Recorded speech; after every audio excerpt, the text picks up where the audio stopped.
Faith in Buddhism. A basic belief in Buddhism is that the world is filled with sufferings and afflictions that are caused by the desires, angers and ignorance, pride, doubt, and wrong views. If the above-mentioned troubles could be removed, then the sufferings and afflictions would naturally end. However, removing the above-mentioned troubles does not mean that we chase after worldly pleasures, nor does it mean pessimism. According to the Buddha, most of daily life's troubles are caused by attachment. We get angry, we worry, we become greedy, and complain bitterly. All these causes of unhappiness, tension, stubbornness and sadness are due to attachment. Thus, if we want to end sufferings and afflictions, we must end attachment. No exception. However, to end attachment is not easy, for in order to end attachment, we must conquest ourselves. Thus the Buddha taught, in the Dharmapada Sutra, the greatest of conquests is not the subjugation of others, but of the self. Even though a man conquers thousands of men in battle, he who conquers himself is the greatest of conquerors. In fact, the ultimate goal of a Buddhist is to look inward to find his own Buddha and not outward. Thus, the goal of a Buddhist is the development of self-dependency, the ability to set oneself free of sufferings and afflictions. Buddhism is strongly against a blind belief on other forces of salvation with no basic factors. The Buddha always reminded his disciples, "You should reject blind belief. Do not judge by hearsay, not on mere assertion, not on authority of so-called sacred scriptures. Do not hurriedly judge according to appearances. Not believe anything because an ascetic or a teacher has said it."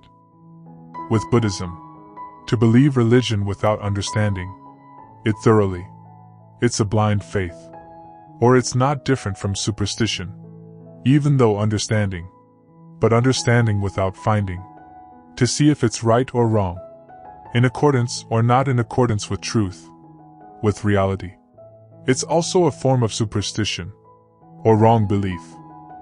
Believe that when you sow a seed of hot pepper, you will have a hot pepper tree, and eventually you will reap hot pepper fruit.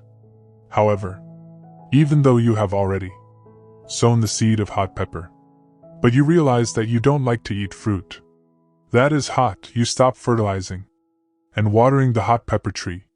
The tree will wither and die, and will not produce any fruit.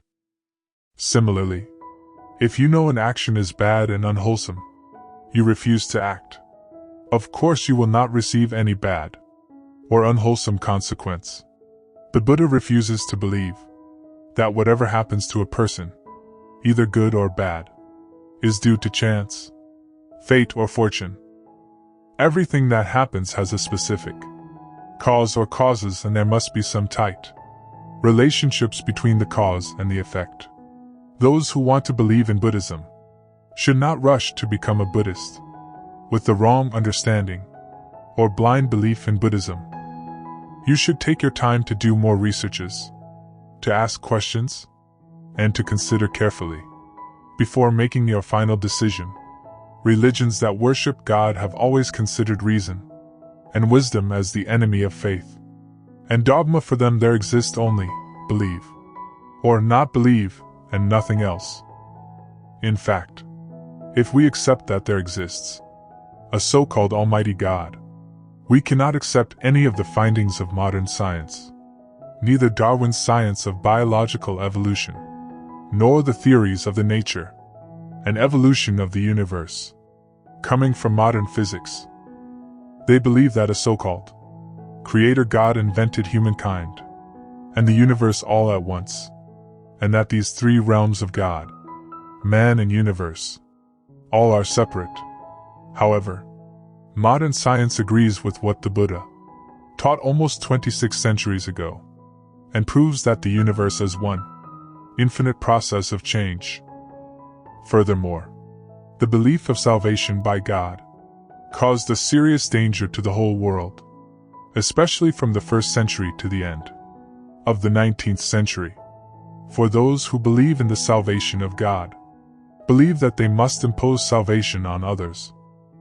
For this reason, Catholic countries sent their troops and priests all over the world to save others by force, and as a result, millions of people got killed or slaughtered and subjugated in the name of God. Buddhism is in contrast with other religions that believe in God. Buddhism teaches that one must develop wisdom. However, wisdom in Buddhism is not simply believing in what we are told or taught. True wisdom is to directly see and understand for ourselves.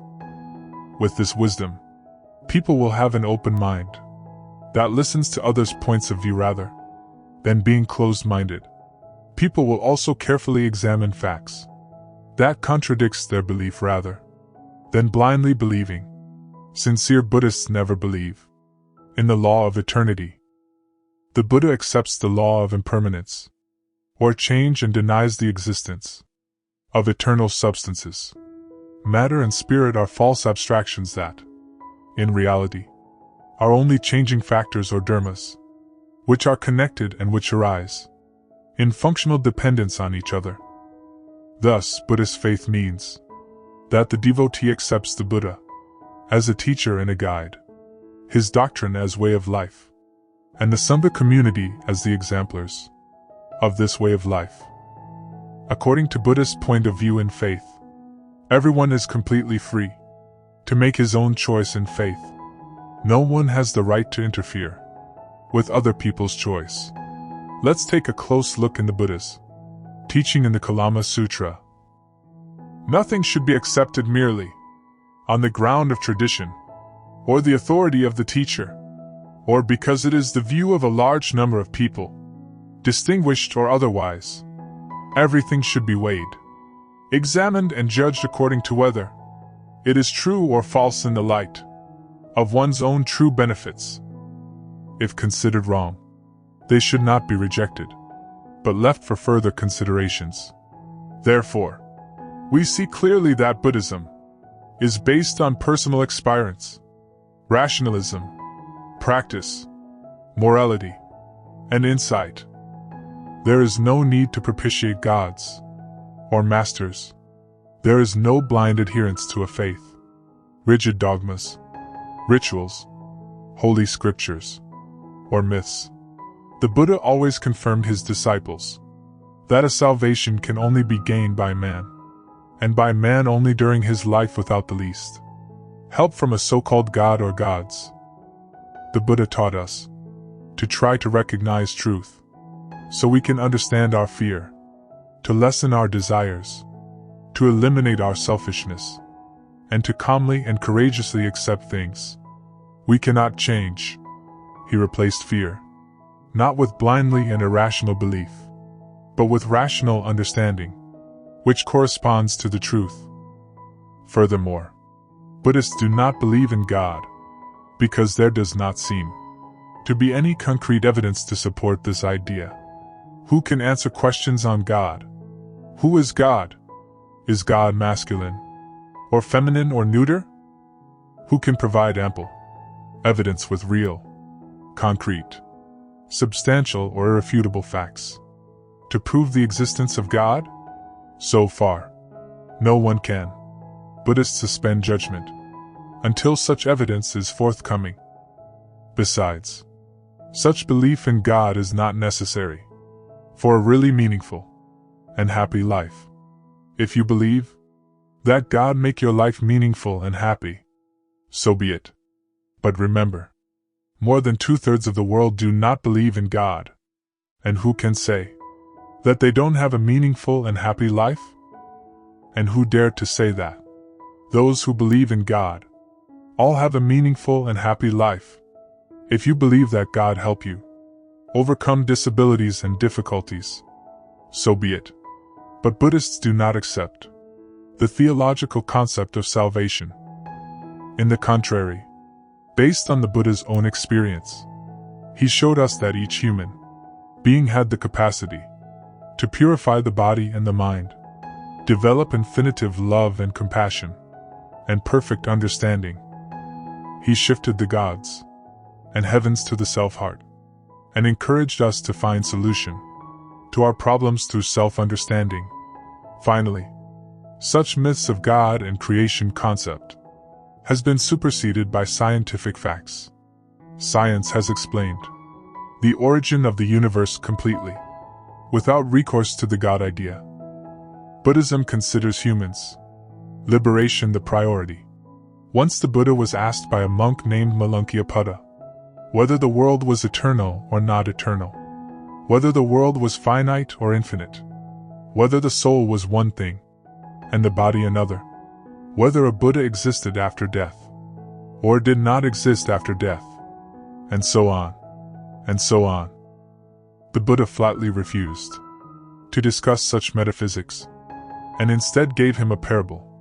It is as if a man had been wounded by an arrow thickly smeared with poison, and yet he were to say, "I will not have this arrow pulled out until I know by what man I was wounded," or "I will not have this arrow pulled out until I know of what the arrow with which I was wounded was made." As a practical man, he should, of course, get himself treated by the physician at once, without demanding these unnecessary details, which would not help him in the least.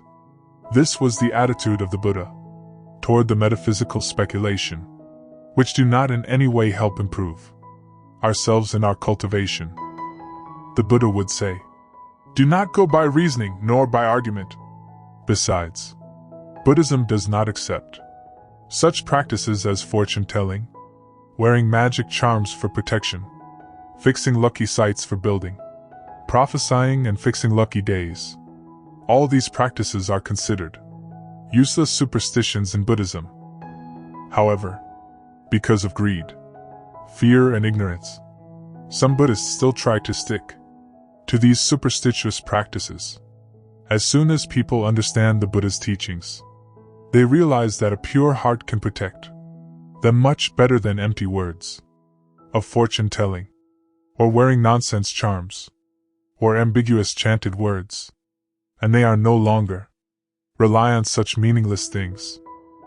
In Buddhism, liberation is a motto which heightens, elevates the unfettered spirit beyond the irrational wall of conventional restriction in which the faith of each individual must be chosen by that individual and by no one else. However, the Buddha always emphasized, "Try to understand thoroughly before believing, even with my teachings, for acting freely and without knowing the real meaning of whatever you act, sometimes you unintentionally destroy valuable traditions of yourselves." This is the same as a diamond being thrown into the dirt. The Buddha continued to advise, "When you do anything, you should think of its consequence." Nowadays, more than 2,500 years after the Buddha's time, all scientists believe that every event that takes place in the world is subject to the law of cause and effect.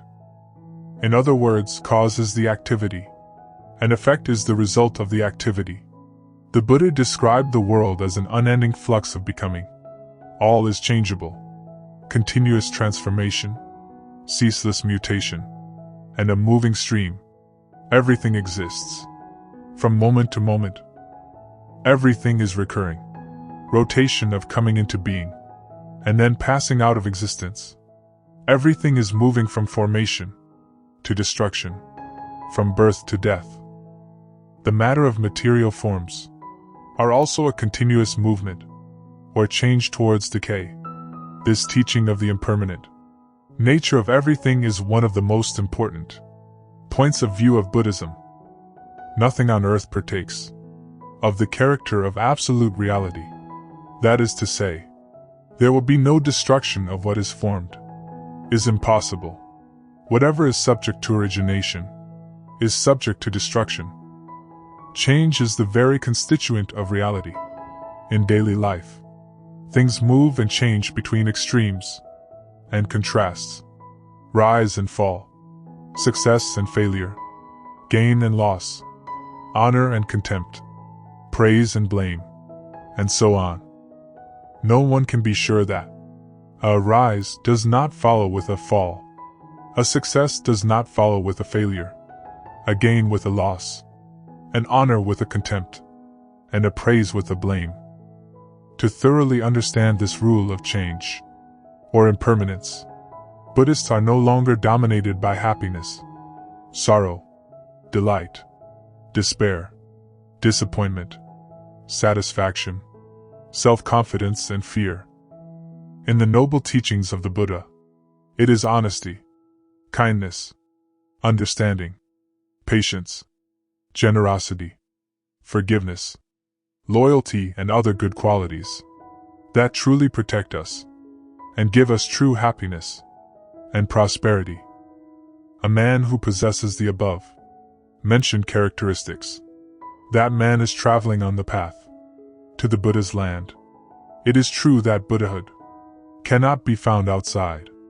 It has no limit and not be confined in the east, west, south, or north. It is in fact in every man's mind.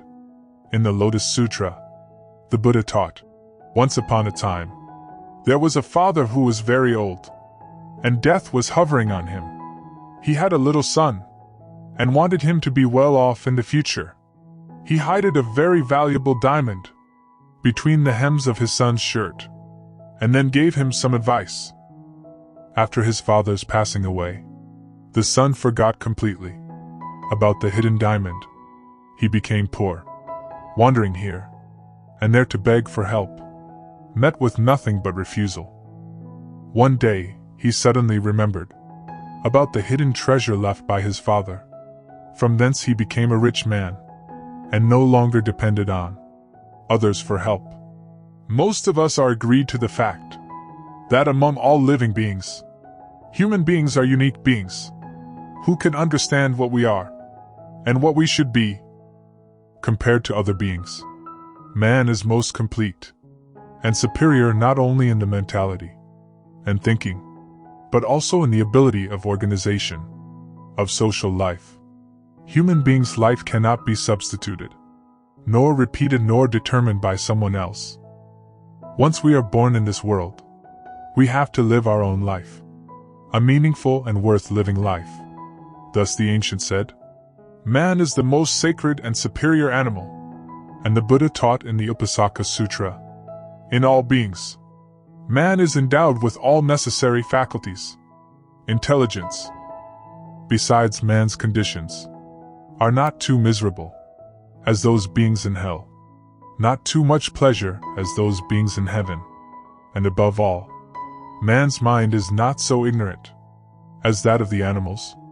So man has the ability to build and improve his own life to the degree of perfection. Ideal of Buddhism. The Buddha founded Buddhism not only to save sentient beings, but also to eliminate the distinction between classes in India at that time.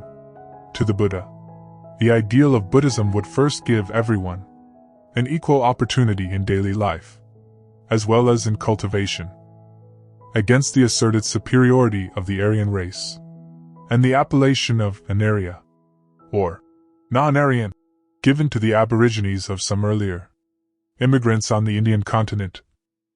The Buddha often argued that the word Arya meant noble, and we ought not call a race noble or ignoble, for there will be some ignoble people among the so-called Arya, and at the same time there will be some noble people among the so-called Anarya. When we say noble or ignoble, we should be speaking of an individual, and not a race as a whole. It is a question of human dignity, knowledge or wisdom, not of birth or caste. Thus the ideal of Buddhism is to create a noble personage in the sense of a noble life. The ideal set forth by the Buddha was very clear. His ideal is that as a man, he tries to teach other men, noble or ignoble, to be perfect men, men of perfect enlightenment.